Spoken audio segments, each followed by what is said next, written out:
Hello and welcome. Today we'll be exploring a fascinating and often challenging condition known as thyroid eye disease, also called Graves' orbitopathy. We'll delve into its causes, symptoms, diagnosis, and available treatments, providing you with a comprehensive understanding of this condition. Thyroid eye disease, or TED, is most commonly associated with Graves' disease, an autoimmune disorder where the immune system mistakenly attacks the thyroid gland. This leads to an overproduction of thyroid hormones, known as hyperthyroidism.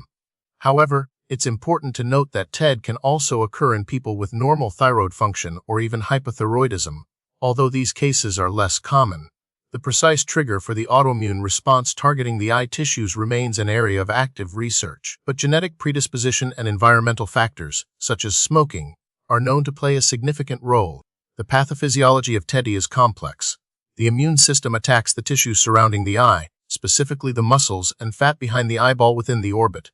This attack leads to inflammation, swelling, and the accumulation of glycosaminoglycans, which are sugar-like molecules that attract water. This swelling pushes the eyeball forward, causing proptosis, or bulging of the eyes. The eye muscles also become enlarged and stiff, restricting eye movement and potentially leading to double vision. Damage to the optic nerve. The crucial pathway for visual information from the eye to the brain can occur due to compression or inflammation, which can result in vision loss. Thyroid eye disease primarily affects adults, typically between the ages of 30 and 50. While it's associated with Graves' disease, its prevalence varies depending on the population studied. Studies suggest that up to 50% of individuals with Graves' disease will develop some degree of TD. Women are more likely to develop Graves' disease and therefore also more likely to develop TED than men. However, when men develop TED, it tends to be more severe. Smoking is a well-established risk factor that increases both the likelihood of developing TD and the severity of its symptoms. The signs and symptoms of thyroid eye disease can vary widely in severity. Early symptoms may include dry eyes, redness, and excessive tearing. As the condition progresses, you might notice eyelid retraction, where the upper eyelid pulls back, exposing more of the white part of the eye. Proptosis, or bulging of the eyes, is another hallmark symptom. Double vision, pain with eye movement, and pressure or pain behind the eyes are also common. In severe cases, the optic nerve can be compressed, leading to blurred vision, decreased color vision, and even vision loss. It is important to seek medical attention if you experience any of these symptoms, especially if you have a history of thyroid disease. Diagnosing thyroid eye disease typically involves a comprehensive eye examination and a review of your medical history, particularly regarding thyroid conditions. The ophthalmologist will assess your visual acuity, eye movements, and measure the degree of proptosis. They may also check for eyelid retraction and optic nerve function.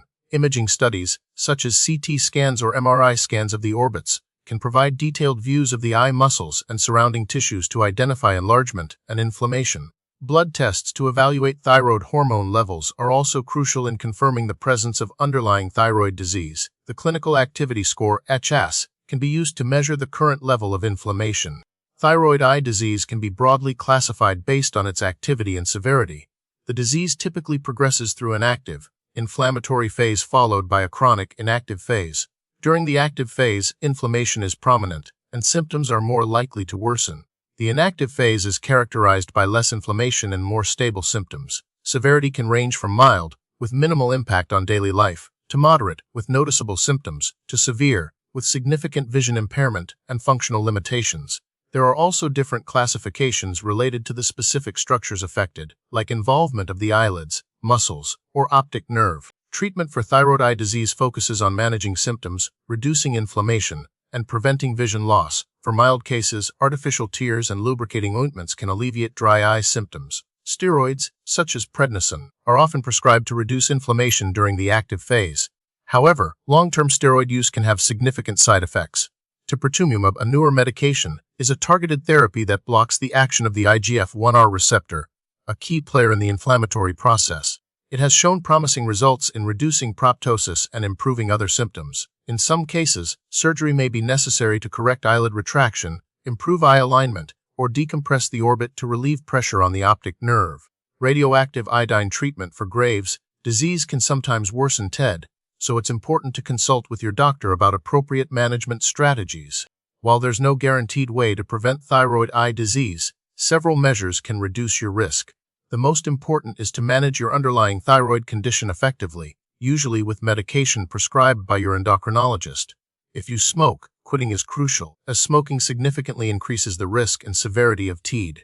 Maintaining a healthy lifestyle, including a balanced diet and regular exercise, may also help support your overall immune function. The prognosis for thyroid eye disease varies depending on the severity of the condition and the individual's response to treatment. Many people experience improvement with medical management and lifestyle modifications. In some cases, the disease may resolve on its own after the active phase. However, some individuals may require ongoing treatment and possibly surgery to manage their symptoms and prevent vision loss. Recent research focuses on developing more targeted therapies with fewer side effects. Teprotumumab represents a significant advance, and ongoing clinical trials are exploring other potential treatments to interrupt the autoimmune pathways involved in TED. The goal is to achieve better control of the disease and improve the quality of life for those affected.